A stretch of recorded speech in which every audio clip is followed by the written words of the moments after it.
So you want to go dangered up out in public to a rally.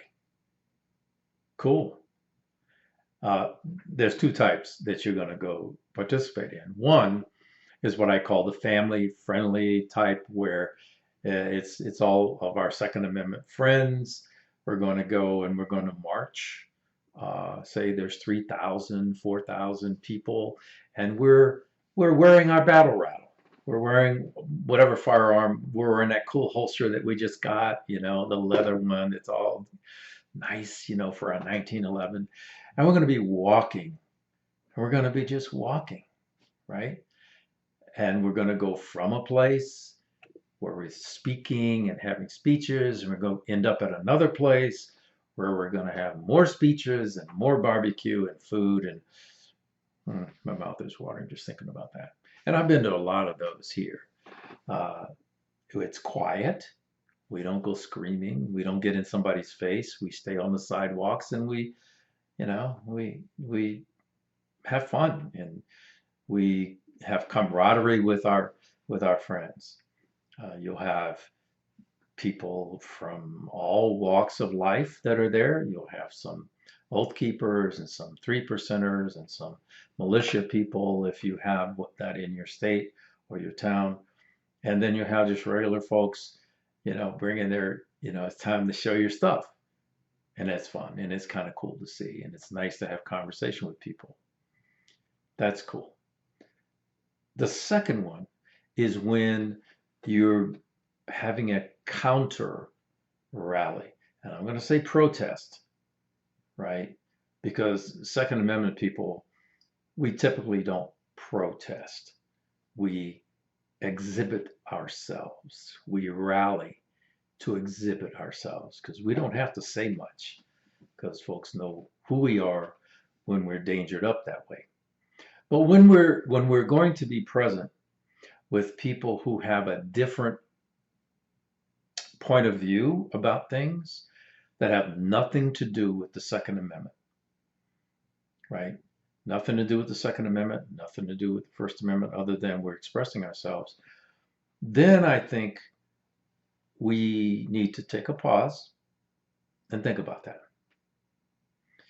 Um, I don't go anywhere without being armed.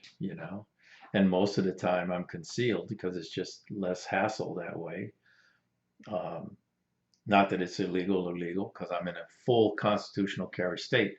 But I mean, why invite, silliness? But when we show up at an event uh, to counterpose ourselves as Second Amendment people, because that's what we are, and yeah, we have other thoughts. We support the police, or most of us do.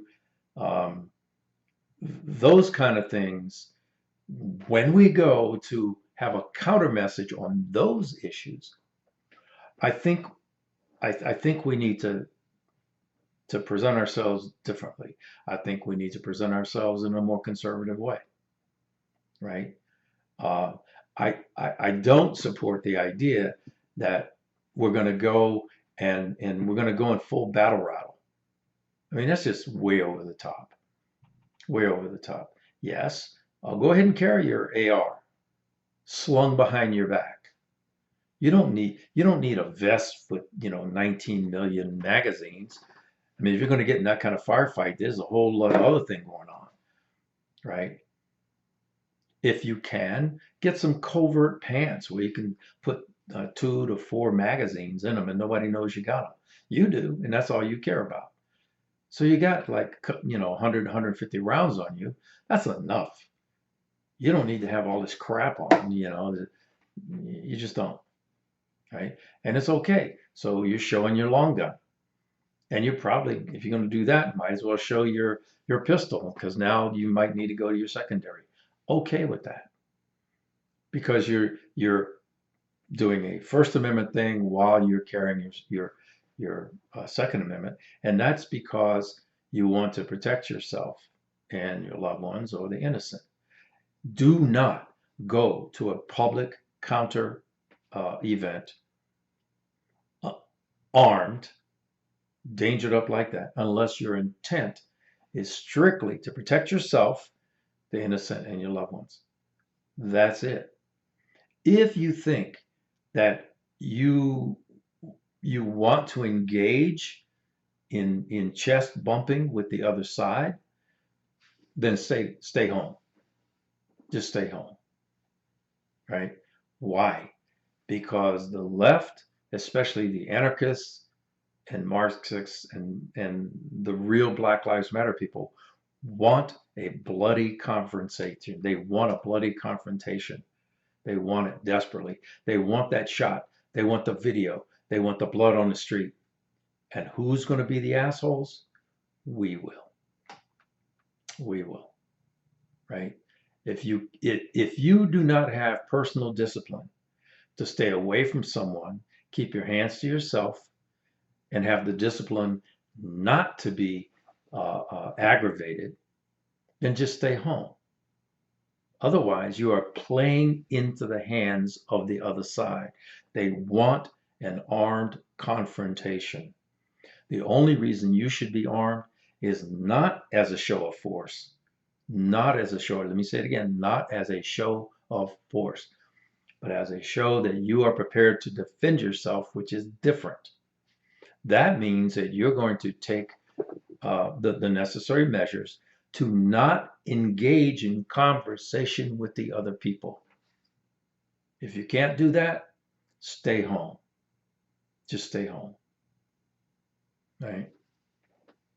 So understand that the other side wants an armed confrontation, and that's not what we want.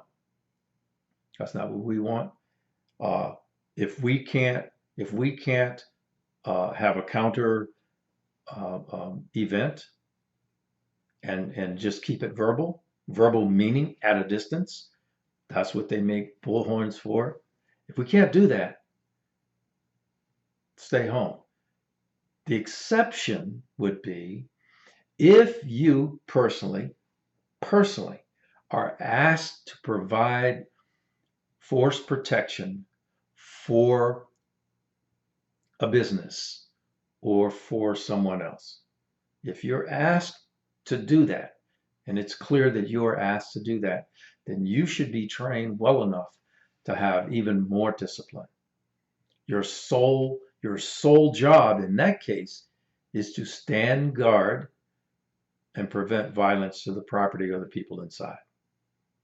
That's two different things, right? So thought I'd put that out there. It's been on my mind for a minute.